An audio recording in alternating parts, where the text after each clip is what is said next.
Hello दोस्तों, नमस्ते, प्रणाम। मैं कामनी शुक्ला स्वागत करती हूँ अपने यूट्यूब चैनल पर आप सभी का।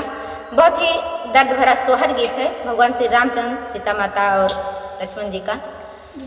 जब पन को छोड़ने सीता माता को लक्ष्मण जी जाते हैं तब का सोहर गीत है।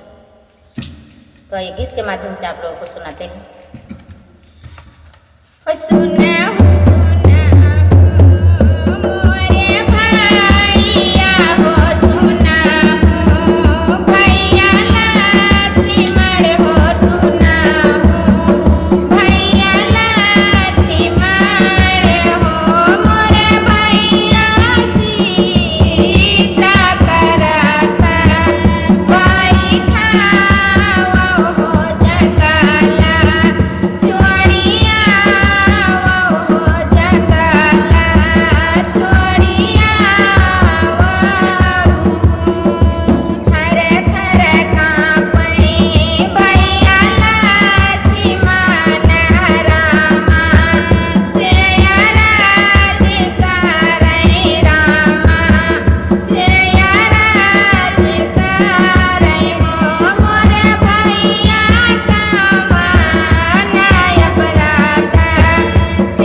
लगा हमारा सोहर गीत आप लोग कमेंट में ज़रूर बताना एक बार। और हमारे चैनल पर पड़ा था, आप लोगों ने अच्छा आशीर्वाद दिया था। आज हमने ढोलक के साथ गाया है, तो प्लीज़ आप लोग खूब ढेर सारा प्यार दुलार आशीर्वाद देना। कमेंट बॉक्स में ज़रूर बताना कैसा लगा।